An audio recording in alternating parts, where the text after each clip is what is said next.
Hello and welcome back to SPINcast. My name is Sheridan, and today I am here with Brayden and Bearlight, and we will be talking about jobs in esports. So while the majority of college esports players may not go on to play professionally, there are a wide variety of different esports jobs that anyone can pursue, player or not. So let's kick it off by going around and talking about, pre-college esports. What did you imagine your career as, and how did you get into college esports? So in high school, I was competing in Call of Duty, just running GB ladders and small tournaments here and there. Made my way onto some tier 2, tier 3 teams, and then once I hit college, kind of fell apart. So I was just kind of trying to find a place. Esports, I was working just part-time, doing some social media work here and there. But originally I wanted to go to school. I went to school for business management, but I always had the idea of going to culinary school. So I was working in kitchens here and there, working as a pantry chef in some kitchens in Kansas City. And then I got a message on Twitter to go to college for esports and kind of went with it. Gotcha. For me specifically, I thought I was going to go pro for a little bit because I was in the top 1% for Rocket League. And so naturally, like the first thought that you have is the best, right? I'm going to be the best in this game. And for what it's worth, I was pretty good. But to reach the level of professional is very difficult, I came to realize. And so I was like, well, I feel like maybe starting a team could be what it's all about. And then I realized just all the things that go into creating a professional esports team that maybe goes unrecognized, right? And so there's a lot to it. From there, I went into streaming, naturally. I used to be a front man for a band, so I was very used to having the spotlight, very used to creating shows, creating experiences. And so I found a parallel there. One thing led to another. I started hosting tournaments on my stream itself, and realized that I can really contribute in different ways as well. So became a caster, and that's where I got my start there. I got into esports when I got to college. I played Minecraft before that. I didn't know competitive games existed. I only knew about solo player and like multiplayer Minecraft. And I joined my college's esports club because of some random Tabletop Tuesday event that the esports club happened to be hosting a meeting at the same time. And I kind of fell into that, and I didn't really know where I kind of fit in there because I never heard of any of the games that they were playing, and so I kind of started my journey of figuring out what esport was my esport. I played Hearthstone, I played Rocket League, and then I found Overwatch, and that was like in 2020, and that just kind of blew up for me because I was like, wow, maybe FPS is for me. It's almost always like a 3-title thing, right? Yeah. Because I found Overwatch first. I was like, this is cool, but not for me. Then I went into Counter-Strike after that, and then Rocket League was the third one, and it became my main. I feel like it's the rule of 3. If that doesn't exist, we should definitely make it up. Brayden, what's your rule of 3? Actually, I was going to chime in. Yeah, it was Call of Duty and then Counter-Strike and now Valorant. I love that. I'm telling but you, yours are all FPS. That's cool. I like that. Yeah. But yeah, I tried Hearthstone. It was besides like sinking money into it, it was not for me. It's one of the OG pay to play or pay to win games. Yeah. Now I just play pay to have cute skins games. So yeah, the best. But yeah, and then I was trying to figure out how to kind of ingrain myself in the culture there, and I had already had some like graphic design skills, and I noticed that we had like a lack of social media presence, and so I quickly became the social media manager, and the rest is history. Now I'm here. But that was a really cool experience because I am not good at video games, so I feel like it's cool to be like, hey, I work in esports, but I'm really bad at video games. So even if you're not a player, there's tons of opportunities for you, and you shouldn't you shouldn't put all your eggs in trying to be like a pro player. Like, there are so many other opportunities behind the scenes. For me, back in the day, trying to launch that whole front, I did a very good job with the content piece, right? The videos were hilarious. People love that aspect. And so I was very blessed in that way that I came from a show background.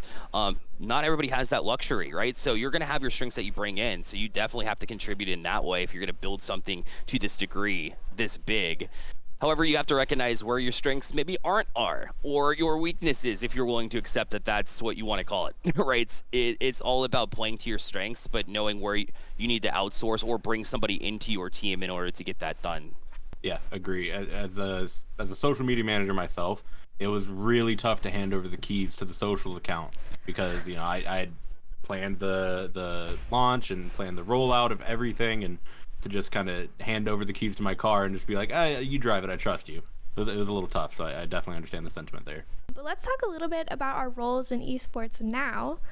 I don't feel like I fully know what your role is, so I'd love to hear what you do for Stay Plugged In and the Carolina Esports Hub. So I don't necessarily know what I'm going to do from start to finish every single day. So that would probably be why, because you wear so many hats.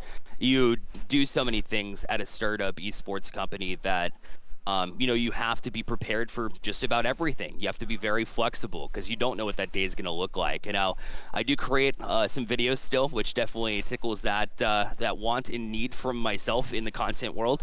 More of the idea guy as well. So I work with the creative team there to create new and exciting ways to engage that community. But when I'm not doing that, I'm moving a lot of chairs around the arena, right? I'm doing a lot of operations. Even tomorrow, I'm packing up a van. I'm driving up to another city, almost out of the state, right, to go pick up some equipment that we need for certain events. So operations standpoint, when you run a venue, you've got to constantly be updating things, making sure everything's clean from the last event, right? All this stuff that kind of goes unnoticed in esports, where you think you're gonna land a job and it's gonna be very easy. Now, that being said, I love it, and I love doing it because we get to put on a show. It's incredible, and then the next day you have to work a little bit harder to make sure your venue's clean, but it's not exactly what people picture, but it's also so fulfilling in my eyes. So I do kind of bounce back and forth to more directly answer your question, back and forth between content and operations on a pretty regular basis. Can you talk a little bit about, I know you said today that you were teaching some campers about casting. Can you talk a little bit about that? Sure can. I have it memorized, apparently. I do it so often. Yeah, I'd love to. So in casting, it's really about, are you passionate about this specific title? Is the biggest thing that I teach. If you're not passionate about it, it's going to show in your voice. I know a lot of casters that kind of go along outside of the games that they actually participate in just to try to get extra gigs, and your heart's not really into it at that point. Getting that excitement, feeling that excitement, and then talking about that excitement in that exciting way, right? It's all about creating a story, finding stories as well. One of the biggest things for me in casting is creating storylines. So this is all the pre-game work. Casting is only just a little bit of it. That's the show. That's the part that I enjoy. The parts that you have to really nail down is studying. What are the teams that are participating? What event are they participating? What formats are they participating in, right? And what do they win, right? What are they after? Why are they even showing up in the first place, right? They're after the prize pool, in most cases, right? Or a scholarship for Stay Plugged In, right? In money working towards schools. What is it that they're after, right? They're also after finding the right collegiate home, making sure that that's included into your broadcast. So I think probably 80% of the work in casting is really setting yourself up for success when you get on camera. And then getting on camera is the easiest part because for me personally, because I've been doing it for so long. But it's because you just get to talk about what you love and be genuine as well. That's a big part of it too. Really showing your own personality through your casting, not just being a polished speaker, which is very important, but also very authentically producing yourself in a tone for yourself, and then finding more opportunities because people like seeing who you are and you doing what you love. Yeah, absolutely. And a huge part of social media management and community management is also storytelling. So, Brayden, if you want to talk a little bit about how you story tell through your social media job? Yeah, so my role is the digital media manager of Stay Plugged In. So that does encompass social media management, as well as email campaigns, copywriting, anything along that lines. Anything forward facing that's going to go on any social media account, I touch to some degree, right? And storytelling is the biggest part of that, because there's no way you're going to grab an audience and hold on to their attention without there being some emotional attachment, reason, like a call to action, anything like that. And so having a story and being able to portray the passion that, one, the org has, two, the employee has, because you're the voice of the company to a degree. Everyone knows there's a man behind the curtain, though. And so if you're typing about something that you're not passionate about, it's going to show whether you think it does or not. And so, yeah, just trying to portray the passion of the organization, the person the person who's running the account, right? As well as the audience, and you're trying to just speak to them as much as you can. Yeah, absolutely. And what are some of the challenges that you've kind of faced through, like, your journey in esports? That whether that's like connected to social media or not. Yeah, so my first role that I ever had in esports was with a company called Esports Nation. And basically they were just trying to be the all-in-one ESPN of esports. And so just covering any tournament, every tournament, writing articles, graphics, all that.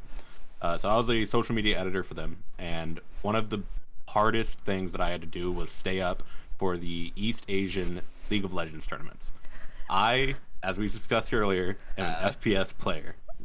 Haven't put more than 5 minutes in League of Legends. Love the game, love what it's done for the scene of esports. I don't understand it at all. And so when it's 4 a.m. and I'm on my last leg of the day and I'm trying to figure out what a gank is, it's hard. So that's probably the toughest part for me personally, is understanding the new esports titles that maybe I don't have a passion for, but I need to for work. Yeah, I'd say that's the hardest part. That's what I noticed when I became social media manager at Florida State Esports, is like trying to figure out like what everything means. Because like I said, didn't know that esports existed, so then trying to figure out what League of Legends is and why our team was so successful was very difficult. I'm not gonna say that I fully understand it, but like I know what an ace is, so I don't know if that's the same thing in League of Legends as it is in Valorant, but like Pentakill, yeah. Yeah, Pentakill, exactly. So yeah, that trying to learn every game was very much a challenge, but like super necessary. But like leaning on other people in the community was really helpful in that. It is, yeah, and it's kind of an overarching thing, because that applies to me as well. Like if, for example, I know Valorant, I played Valorant a little bit, but I haven't really dove into Valorant, and my team said, hey, let's all pack up, you're going to PAX and you're casting this. I was like, okay, I need to learn this game, right? Luckily I was passionate about it, so it made it easier, but having to be successful in multiple esports titles for any basically company within the esports world, I think is it can be a challenge, but I think the best way to approach that is just find people that are passionate about it, add them to your team. If you want to be successful in League of Legends, find somebody that's out there, right? A content creator or somebody who's playing consistently in competitive leagues, because they're going to be passionate about it. They're going to know people that are in that scene, and I think that's how you grow your business. If you want to dive into a new title, it's definitely finding people that are part of that community. We've kind of beaten around the bush on many different jobs in esports, especially behind the scenes. Like you have casters, social media managers, broadcast and tournament operations teams.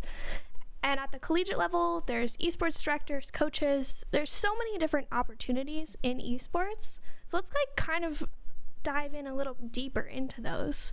And talk about like how students can utilize college esports to maybe get their foot in the door and look for an esports job. Yeah, so personally, and this is my opinion, to be successful behind the scenes in esports, you kind of have to be a renaissance man.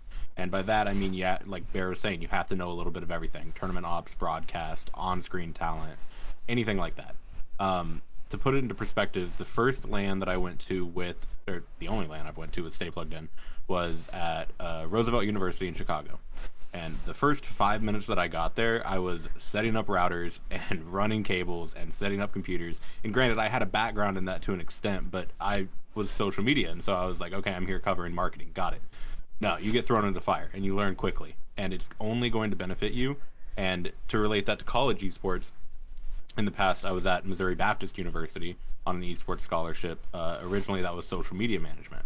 And I was very happy that was going to fit the niche that I wanted to work in. And then we lost 2 Valorant players, and then I'm a starting Valorant player as a like gold 2. And so it just you grow quickly, you get thrown into the fire, and it's only going to benefit you in the long run because you become a valuable asset to any organization that needs you for anything, right? It's just going to be a resume pattern. I was absolutely going to bring up the same thing. My first Stay Plugged In LAN experience, as we drove from New York to Connecticut, I thought in my head, yep, I'm just going to be the social media queen. I'm going to prop my feet up and watch as everyone else puts everything together, and I'm going to take some pictures, and I'm going to be happy. No, I was working. I was lifting. I was taking monitors out of boxes and plugging them in and putting them together, and I never want to put together a computer ever again unless it's for work purposes. But Kyle, man, if you're watching, they put us to work, and it was awesome. Oh, absolutely.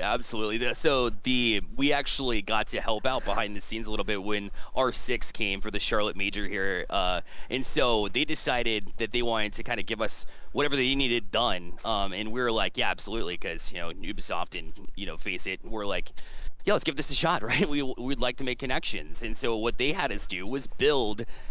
What was it? I think 70 to 80 desks, somewhere in that range, and chairs to go with those desks. So we rented out a hotel, an entire floor, and had a team of like 20 people, and it still took us like 4 or 5 hours to put together all these tables, all these desks. But then we had to give them, find a way to get them to the venue. So we loaded them up in a truck, and it was just hot and rainy and miserable, and then the show happened, and then you're like, oh my goodness, this is what we did it for, but yeah, that was probably one of the worst nights of my life. At least in esports, but we made it was all worthwhile at the end of the day, so that's why we do it. Esports is not the glamorous job that I feel like it's like portrayed to be. Like, it's very much like you're doing everything all at once, and like you're very lucky if you have someone to like help you. I guess that's been my experience when I was at Florida State. I was doing all of social media. I was editing every video, making every graphic, writing every tweet, posting them. And this is the first job that I've been at where I have someone to help me, and like I don't have to write most of the copy, and like that's really nice. So I feel like esports is very much, when you start out, I feel like it'll still be like you have to do 10,000 jobs. But it's definitely not glamorous by any means. But it all pays off in the end, it feels like, when you get to these LAN events.